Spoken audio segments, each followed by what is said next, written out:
Hello friends, welcome to Sumitha's village and home. இன்றைக்கி நம்ம சிமிலி உருண்டை எப்படி செய்கிறதுன்னு பார்க்கலாம். இது கேழ்வரகு மாவில் செய்கிறதுனால உடம்புக்கு ரொம்ப ஹெல்த்தியான டிஷ். இதை மறக்காமல் ஃபுல்லாக ஸ்கிப் பண்ணாமல் பாருங்கள். மறக்காமல் எங்கள் சேனலுக்கு சப்ஸ்கிரைப் பண்ணுங்கள். வாங்க எப்படி செய்யலான்னு பார்க்கலாம். ஒரு பவுலில் 2 கப் அளவுக்கு கேழ்வரகு மாவு எடுத்து வச்சுருக்கேன். அடுத்து 2 டீஸ்பூன் எள் எடுத்து வச்சுருக்கேன். கொஞ்சம் லைட்டாக ஃப்ரை பண்ணிக்கோங்க. 1 கப் வெல்லம் எடுத்துக்கலாம். கொஞ்சமாக ஹனி எடுத்துக்கலாம். வேர்க்கடலையே வறுத்து தோல் எடுத்து வச்சுருக்கேன். அதை மிக்ஸி ஜாரில் போட்டு மிக்ஸ் பண்ணி வச்சுக்கலாம். வெல்லம் 1 கப் எடுத்து வச்சுருந்தோம் இல்லையா, அதையும் மிக்ஸி ஜாரில் போட்டு நல்லா நைஸாக மிக்ஸ் பண்ணி எடுத்து வச்சுக்கலாம். இப்போ தேவையான எல்லாம் ரெடி பண்ணி வச்சுக்கிட்டோம். இப்போ நம்ம செய்ய ஆரம்பிக்கலாம். கேழ்வரகு மாவில் 1 டீஸ்பூன் உப்பு சேர்த்துக்கோங்க.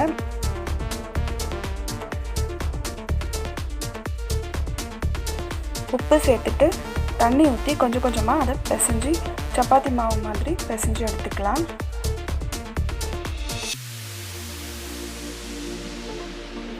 நல்லா கட்டி இல்லாமல் பிசைஞ்சுக்கணும்.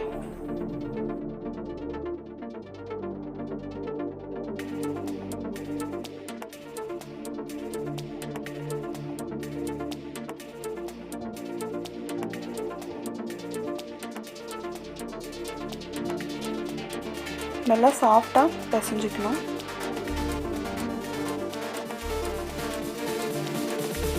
பிசைஞ்சு முடிச்சுட்டு நம்ம நல்லா உருண்டை பிடிச்சி எடுத்து வச்சுக்கலாம்.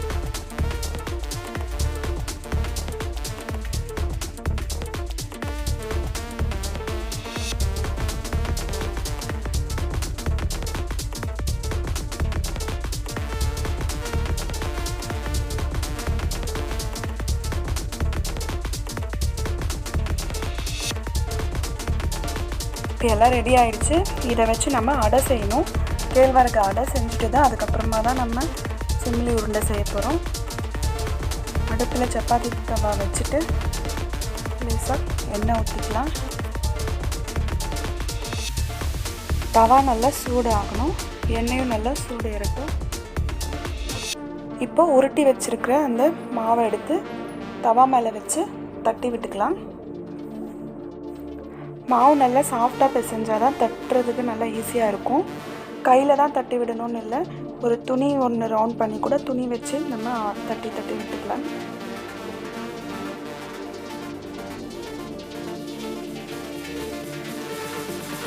இதே போல் எல்லா உருண்டையுமே நம்ம அடை செஞ்சு எடுத்து வச்சுக்கலாம் தனியாக.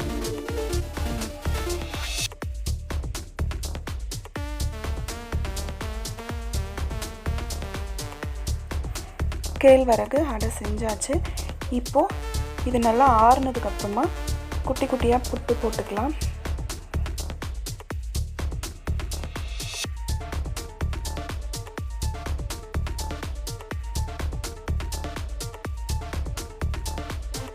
இப்போது எல்லாத்தையும் சின்ன சின்னதாக புட்டு போட்டு வச்சிட்டோம். இதை நம்ம ஒரு மிக்சர் பவுலில் போட்டு நல்லா மிக்ஸ் பண்ணிக்கலாம். அந்த காலத்துலலாம் பார்த்திங்கன்னா உரலில் தான் இடிப்பாங்க. ஆனால் இங்கே என்கிட்ட உரல் இல்லை, அதனால் நான் மிக்சர் பவுலில் போட்டு அரைச்சி எடுத்துக்கலான் இருக்கேன். பார்த்திங்கன்னா மிக்சர் பவுல்லே நல்லா நைஸாக அரைஞ்சி வந்துடுச்சு பாருங்கள். இப்போ நம்ம இதோட என்னென்ன ஆட் பண்ணலான்னு பார்க்கலாம். இப்போ நம்ம ஒரு நல்ல பெரிய பாத்திரத்தில் அதை எடுத்து வச்சுக்கலாம். அப்போ தான் மிக்ஸ் பண்ணுறதுக்கு நமக்கு ஈஸியாக இருக்கும். இப்போது வேர்க்கடலை அரைச்சி வச்சுருந்தோம் இல்லைங்களா, அதை அதோட போட்டுக்கலாம். அப்புறம் எள்ளையும் சேர்த்துக்கலாம். அதுக்கப்புறமா வெல்லம் ஒரு பவுலில் அரைச்சி வச்சுருந்தேன், அதையும் சேர்த்துக்கலாம்.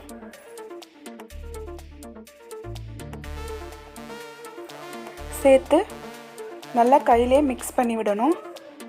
ஃபுல்லாக மிக்ஸ் ஆகிற மாதிரி மிக்ஸ் பண்ணிக்கலாம்.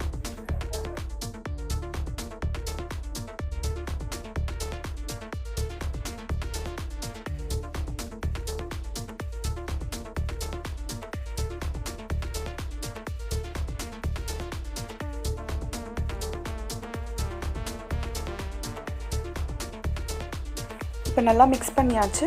அதோட ஒரு 2 டீஸ்பூன் வர மாதிரி ஹனி ஊற்றிக்கலாம். அப்போ தான் கையில் உருண்டை பிடிக்கிறதுக்கும் நல்லா வரும். வெல்லம் போட்டிருக்கிறதுனால அது உருண்டை நல்லா தான் வரும். இருந்தாலும் ஹனியும் உடம்புக்கு ஹெல்தி. ஸோ ஹனியும் 2 டீஸ்பூன் சேர்த்து பிசைஞ்சிக்கலாம். கெட்டு போகாமலும் இருக்கும், ரொம்ப நாளுக்கு வச்சு சாப்பிடலாம். ஹனி வந்து ஆப்ஷனல் தான், தேவைன்னா போட்டுக்கலாம், இல்லாட்டி வெல்லம் கூட யூஸ் பண்ணிக்கலாம் அதிகமாக. இப்போ பார்த்திங்கன்னா நல்லா உருண்டை பிடிக்கிற ஸ்டேஜுக்கு வந்துடுச்சு. இப்போ உருண்டை பிடிச்சி தனித்தனியாக எடுத்து வச்சுக்கலாம். நல்லா கையில் அழுத்தி பார்த்தாலே நமக்கு நல்லா தெரியும், நல்லா ஒட்டி ஒரு உருண்டை பிடிக்கிற அளவுக்கு வரும். சூப்பராக வந்துடுச்சு. இதே மாதிரி நம்ம எல்லாத்தையும் உருண்டை பிடிச்சி எடுத்து வச்சுக்கலாம்.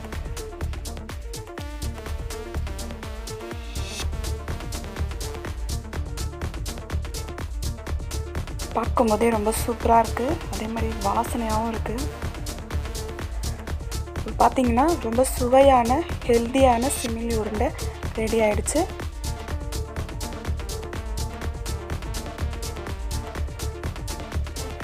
இதை நீங்கள் அடிக்கடி வீட்டில் செஞ்சு குழந்தைங்களுக்கு கொடுத்தா ரொம்ப நல்லது. அதே மாதிரி பெரியவங்களும் சாப்பிடலாம், ரொம்ப ஹெல்த்தியும் கூட.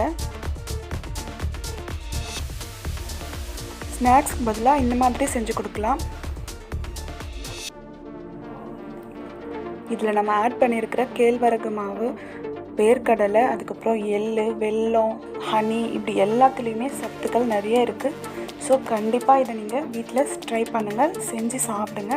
ரொம்ப ஹெல்த்தியான ஃபுட்டும் கூட. உங்களுக்கு ஏதாவது டவுட்னா கமெண்ட் பண்ணுங்கள். மறக்காமல் எங்கள் சேனலுக்கு சப்ஸ்கிரைப் பண்ணுங்கள். தேங்க்யூ.